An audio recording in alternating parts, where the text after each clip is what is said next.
Class 11th के chemistry के इस चैप्टर में आप सभी का स्वागत है। तो डियर स्टूडेंट्स, आज हम 11th केमिस्ट्री की 5th यूनिट को स्टार्ट करने जा रहे हैं, जिसका नाम है स्टेट ऑफ मैटर, या कहूँ मैं इसके अंदर जो स्टडी करेंगे वो हम करेंगे गैसी स्टेट ऑफ मैटर। तो आज का जो हमारा टॉपिक है that is state of matter.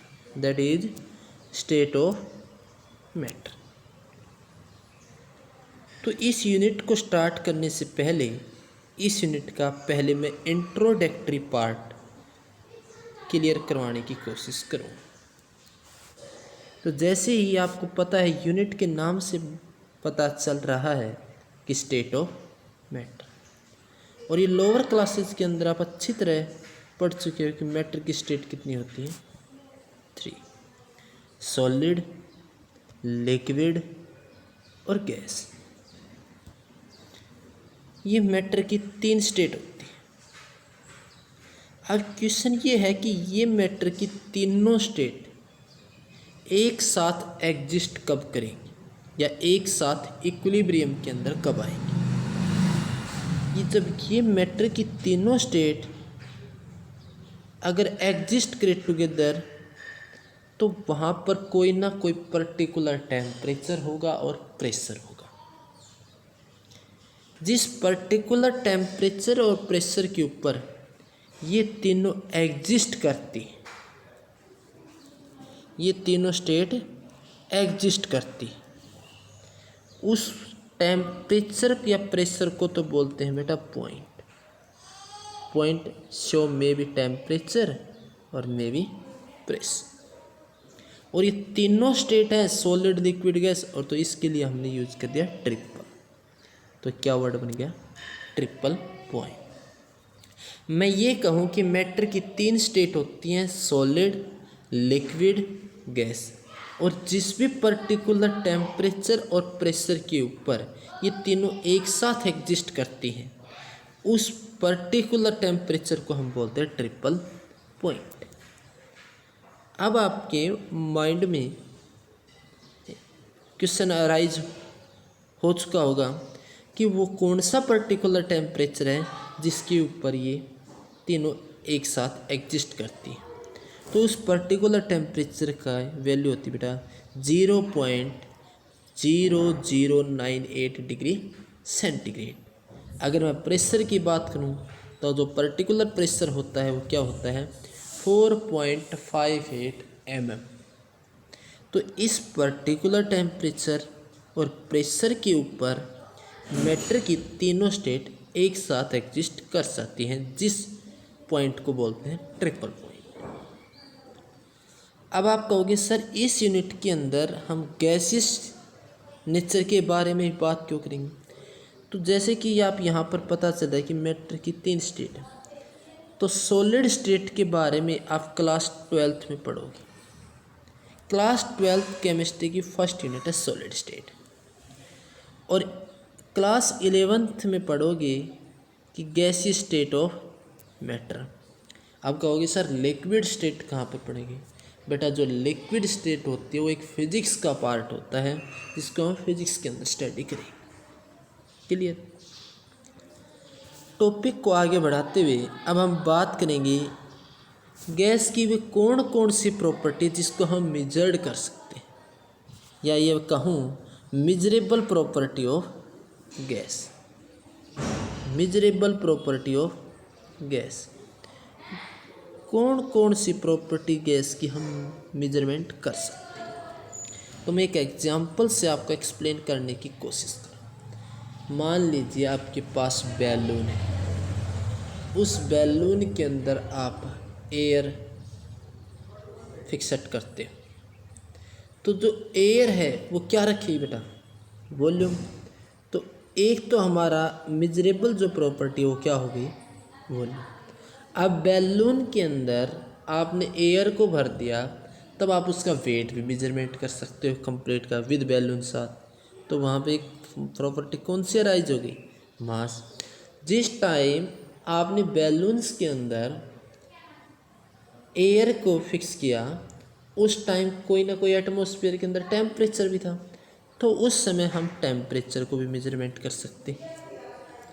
और जिस समय किसी इंस्ट्रूमेंट की सहायता से आप बैलून के अंदर जब एयर फिक्सेट कर रहे थे उस समय आप किसी इंस्ट्रूमेंट के ऊपर कुछ ना कुछ प्रेशर लगा रहे थे, तो बिना प्रेशर तो बैलून्स के अंदर आप एयर टाइटली बाउंड नहीं कर सकते।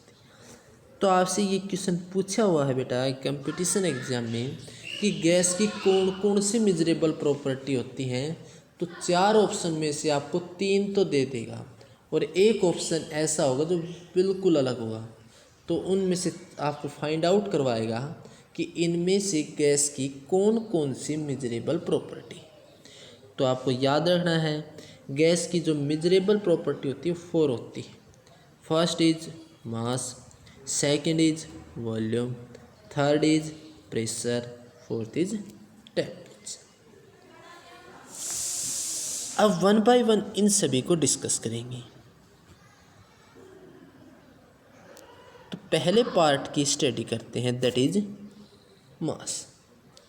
सबसे पहले हमें यही पता होना चाहिए कि मास की यूनिट क्या होती है। लोअर क्लासेस के अंदर मैथमेटिक्स के अंदर आप पढ़ चुके हो कि मास को हम ग्राम के अंदर, किलोग्राम के अंदर, और एक नई यूनिट आई थी जिसको आपने 11th की केमिस्ट्री की फर्स्ट यूनिट के अंदर स्टडी किया था, दैट इज मोल्स। तो किसी भी सब्सटेंस का जो मास है वो 3 क्वांटिटी के अंदर हम मेजरमेंट कर सकते हैं। कौन कौन सी? ग्राम, किलोग्राम, मोल्स। तो आपको याद रखना है बेटा मास की कौन कौन सी यूनिट होती है? ग्राम, किलोग्राम, मोल्स। अब आपके माइंड में क्वेश्चन आ रहा है सर नंबर ऑफ मोल्स कैसे निकालते हैं?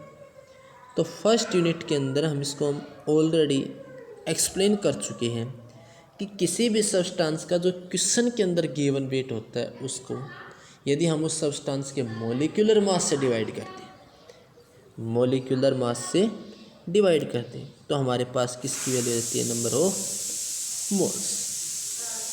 क्लियर है बेटा? अब हम सेकंड मेजरेबल प्रॉपर्टी की तरफ मूव करते हैं, दैट इज वॉल्यूम। उसी प्रकार अगर कोई आपसे ये पूछा जाए कि वॉल्यूम को डिफाइन कीजिए तो बेटा आप किस प्रकार डिफाइन? तो आप वॉल्यूम के बारे में यही बताओगे ना, किसी पर्टिकुलर सिस्टम के अंदर गैस के द्वारा कितना स्पेस ऑक्यूपाइड है। फिर दोबारा रिपीट कर रहा हूँ बेटा, किसी पर्टिकुलर सिस्टम के अंदर गैस के द्वारा कितना स्पेस ऑक्यूपाइड है, वही क्या कहलाता है? हमारा volume. The space occupied by the gas in a particular container are called volume. तो वॉल्यूम को जो यूनिट होती है वो कौन कौन सी होती है बेटा? Litre, millilitre. कौन कौन सी होती है बेटा? Litre, millilitre. अब हम इसको कन्वर्ट करके बहुत ज़्यादा यूनिट को ड्राइव कर सकते हैं। तो वॉल्यूम की एक यूनिट तो होगी बेटा लीटर, एक क्या हो गई? मिलीलीटर, थर्ड क्या हो गई? सेंटीमीटर क्यूब, फोर्थ क्या हो गई? मीटर क्यूब, फिफ्थ क्या हो गई? Decametre cube. तो इस प्रकार से हमने वॉल्यूम की बहुत ज़्यादा यूनिट को डिस्कस। अब मैं आपको ये कन्फर्म करवाना चाह रहा हूँ, यदि वॉल्यूम की एक यूनिट दे रहा कि मान लीजिए लीटर, और वो आपको कन्वर्ट करवाए मिलीलीटर में, या मिलीलीटर से सेंटीमीटर, सेंटीमीटर से डेकामीटर, डेकामीटर से मीटर, तो आप किस प्रकार कन्वर्ट करें? और आपको पता है बेटा एक अच्छी तरह एक वैल्यू का कि 1 लीटर में कितने मिलीलीटर होते हैं? 1000 मिलीलीटर होते हैं। और आपको ये भी पता है कि 1 मिलीलीटर किसके बराबर होता है? 1 सेंटीमीटर क्यूब के बराबर। तो हमने क्या किया, इस वैल्यू को उठा करके यहाँ पर पुट कर दिया, तो क्या हो गया? 1 लीटर किसके बराबर हो गया?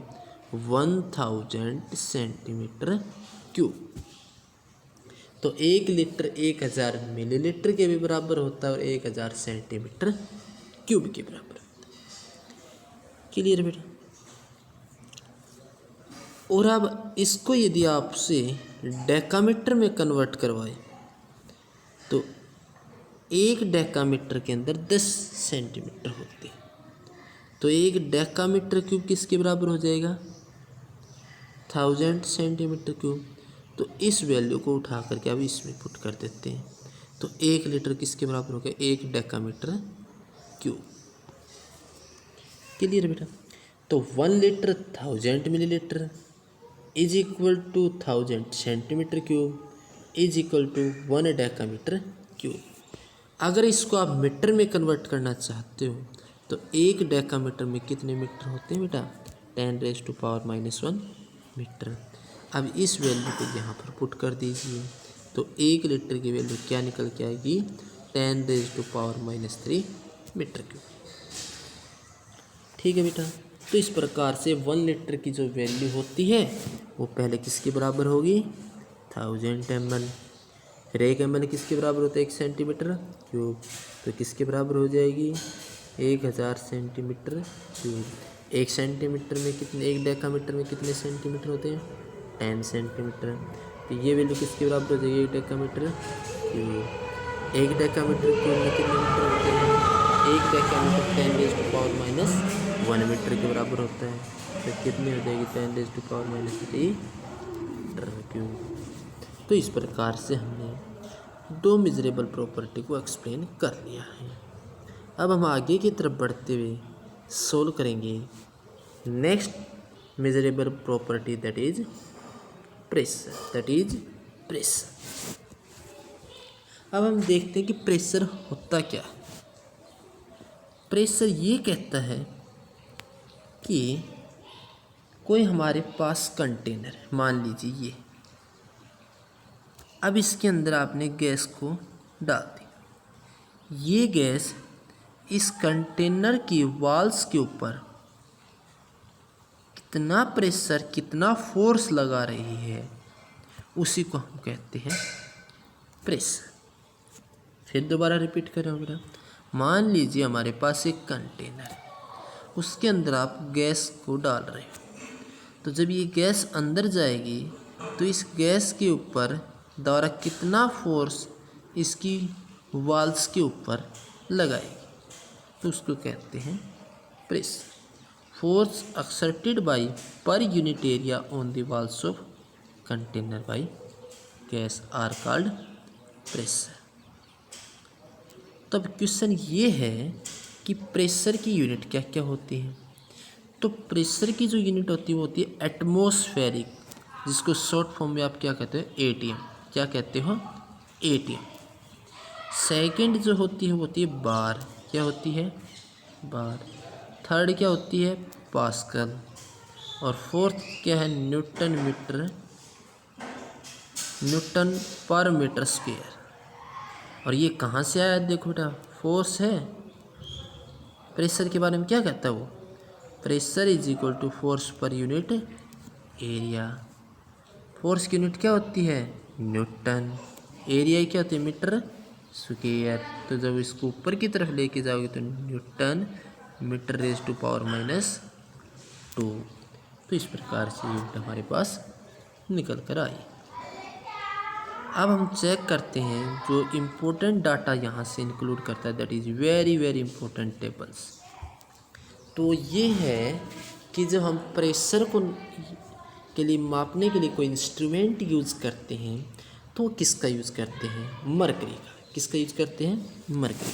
तो आपसे पूछा जाए एक एटीएम की वैल्यू कितने mm ऑफ मरकरी के बराबर होती है, तो आप क्या बताओगे? 760 mm ऑफ मरकरी। और 1 mm ऑफ मरकरी होता है वो किसके बराबर होता है? 1 टोर के बराबर। किसके बराबर? तो एक एटीएम किसके बराबर होता है? 760 torr. 1 ATM 760 mm of mercury, 1 ATM is equal to 760 torr. अब क्वेश्चन ये बोले जो एटीएम को बार में कन्वर्ट करो तो 1 एटीएम होता है 1.01325 बार। अब ये कहे कि एटीएम को पास्कल में चेंज करो तो एक एटीएम में कितने पास्कल होते हैं बेटा 10⁵ पास्कल। और आप पढ़ चुके हो कि एक 10 मिलीलीटर होता है वो कितने सेंटीमीटर के बराबर होता है 1 सेंटीमीटर की क्यूब। कितने के बराबर 1 सेंटीमीटर की क्यूब के बराबर होता है। तो यहाँ पे क्या लिख सकते हैं 76 सेंटीमीटर ऑफ मरकरी। तो इस प्रकार से हमने तीनों यूनिट्स का डेरिवेशन और उसको चेक कर लिया है। अब हम आगे की तरफ बढ़ते हैं, दैट इज टेम्परेचर। टेम्परेचर को एक्सप्लेन करने से पहले मैं आपको एक एक्सप्लेन करता हूँ एग्जाम्पल से कि किस प्रकार टेम्परेचर की डेफिनेशन निकल कर आई होगी। मान लीजिए आपके पास घर के अंदर किसी रूम में आपने एसी लगवा रखी। अब वो एसी यही तो बताएगी कि उस रूम के अंदर क्या टेम्परेचर है, यही बताएगी। तो एसी यही कन्फर्म करती है कि रूम कितना कूल है और कितना हॉट है, कितना गर्म है और कितना ठंडा। मतलब टेम्परेचर किसी भी सिस्टम के बारे में यही बताता है कि उस सिस्टम के अंदर कितनी हीट है, कितनी हीट है। तो ये बोले जो टेम्परेचर होता है वो किसी भी सिस्टम की हीट को मेजरमेंट करता है, कितनी हीट उस सिस्टम के अंदर है। और टेम्परेचर की जो हमारी यूनिट होती है वो क्या होती है बेटा सेंटीग्रेड, डिग्री सेंटीग्रेड। फ़ारेनहाइट जिसको डॉक्टर यूज़ करते हैं, थर्ड इज केल्विन। अब आपको पता है जब सेंटीग्रेड वाला स्केल लेकर देखते हो तो उसमें वैल्यू 0 से स्टार्ट होती है और 100 तक होती है। तो इनिशियल वैल्यू कितनी 0 और फाइनल वैल्यू कितनी 100। फ़ारेनहाइट पे जब देखते हो तो 32 से स्टार्ट होती है और 180 पे जा कर के रुक जाती है। तो अब इनके बीच में हम रिलेशन बनाने की कोशिश करते हैं कि सेंटीग्रेड को फ़ारेनहाइट में चेंज करना हो तो क्या करें। तो देखिए सेंटीग्रेड को यदि फ़ारेनहाइट में यूज़ करते हो तो सेंटीग्रेड की वैल्यू लिख लेना। और सेंटीग्रेड स्केल पे सबसे छोटी वैल्यू क्या होती है 0, तो 0 लिख देना। और जो सबसे बड़ी वैल्यू होती है उसको यहाँ पे लिखते हैं 100।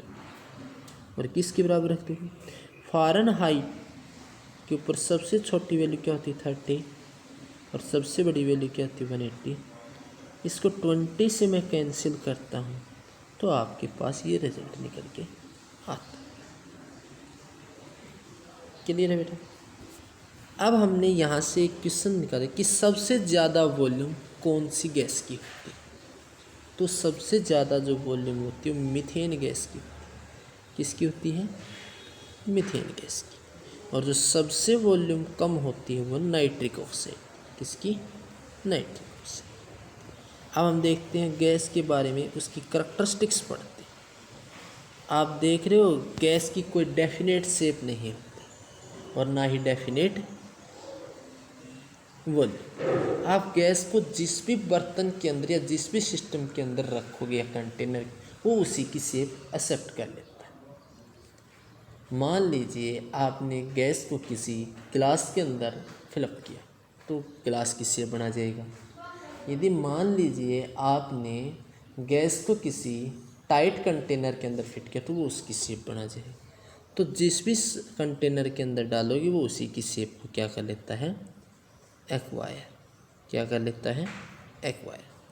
और जो गैस होती है उसका वेट बहुत कम होता है, तो वेट कम होने की वजह से उसकी डेंसिटी भी क्या हो जाएगी कम। क्यों डेंसिटी क्या होती है मास बाई वॉल्यूम। मास कम तो डेंसिटी भी कम। और गैसेज को आप क्या कर सकते हो कंप्रेस। क्या कर सकते हो बेटा कंप्रेसिबल।